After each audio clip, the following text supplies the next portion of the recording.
Father God, give me wisdom reading your Bible, your word. Ask you give me understanding that I need to understand. Amen.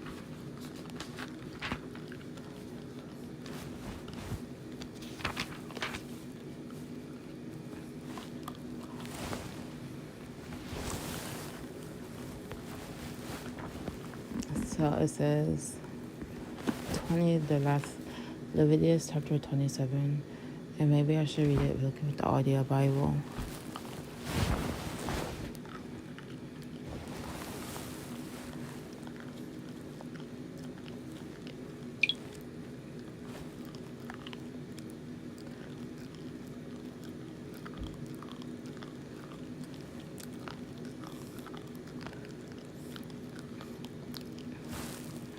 Bible.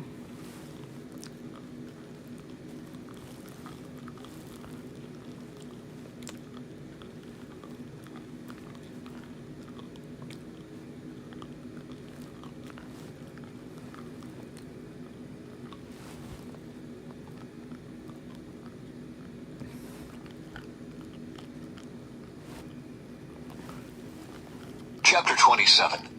Redemption of gifts offered to the Lord. The Lord said to Moses, "Give the following instructions to the people of Israel. If anyone makes a special vow to dedicate someone to the Lord by paying the value of that person, here is the scale of values to be used. A man between the ages of 20 and 60 is valued at 50 shekels of silver, as measured by the sanctuary shekel. A woman of that age is valued at 30 shekels of silver. A boy between the ages of 5 and 20 is valued at 20 shekels of silver. A girl of that age is valued at 10 shekels of silver. A boy between the ages of 1 month and 5 years is valued at 5 shekels of silver. A girl of that age is valued at 3 shekels of silver. A man older than 60 is valued at 15 shekels of silver. A woman of that age is valued at 10 shekels of silver. If you desire to make such a vow but cannot afford to pay the required amount, take the person to the priest. He will determine the amount for you to pay based on what you can afford. If your vow involves giving an animal that is acceptable as an offering to the Lord, any gift to the Lord will be considered holy. You may not exchange or substitute it for another animal, neither a good animal for a bad one, nor a bad animal for a good one. But if you do exchange one animal for another, then both the original animal and its substitute will be considered holy. If your vow involves an unclean animal, one that is not acceptable as an offering to the Lord, then you must bring the animal to the priest. He will assess its value, and his assessment will be final, whether high or low. If you want to buy back the animal, you must pay the value set by the priest, plus 20%. If someone dedicates a house to the Lord, the priest will come to assess its value. The priest's assessment will be final, whether high or low. If the person who dedicated the house wants to buy it back, he must pay the value set by the priest, plus 20%. Then the house will again be his. If someone dedicates to the Lord a piece of his family property, its value will be assessed according to the amount of seed required to plant it. 50 shekels of silver for a field planted with 5 bushels of barley seed. If the field is dedicated to the Lord in the year of Jubilee, then the entire assessment will apply. But if the field is dedicated after the year of Jubilee, the priest will assess the land's value in proportion to the number of years left until the next year of Jubilee. Its assessed value is reduced each year.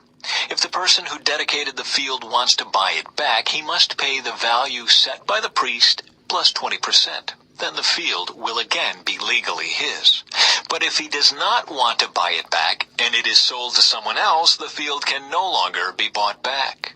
When the field is released in the year of Jubilee, it will be holy, a field specially set apart for the Lord. It will become the property of the priests. If someone dedicates to the Lord a field he has purchased, but which is not part of his family property, the priest will assess its value based on the number of years left until the next year of Jubilee. On that day, he must give the assessed value of the land as a sacred donation to the Lord. In the year of Jubilee, the field must be returned to the person from whom he purchased it, the one who inherited it as family property. all the payments must be measured by the weight of the sanctuary shekel, which equals 20 gerahs. You may not dedicate a firstborn animal to the Lord, for the firstborn of your cattle, sheep, and goats already belong to him. However, you may buy back the firstborn of a ceremonially unclean animal by paying the priest's assessment of its worth, plus 20%. If you do not buy it back, the priest will sell it at its assessed value. However, anything specially set apart for the Lord, whether a person, an animal, or family property, must never be sold or bought back. Anything devoted in this way has been set apart as holy, and it belongs to the Lord. No person specially set apart for destruction may be bought back. Such a person must be put to death. 1/10 of the produce of the land, whether grain from the fields or fruit from the trees, belongs to the Lord and must be set apart to him as holy. If you want to buy back the Lord's 10th of the grain or fruit, you must pay its value plus 20%. Count off every 10th animal from your herds and flocks and set them apart for the Lord as holy. You may not pick and choose between good and bad animals, and you may not substitute one for another. But if you do exchange one animal for another, then both the original animal and its substitute will be considered holy and cannot be bought back. These are the commands that the Lord gave through Moses on Mount Sinai for the Israelites.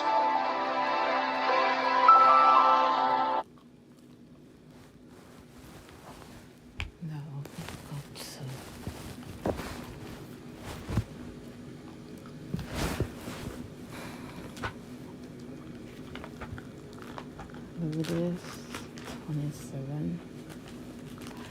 Leviticus 27.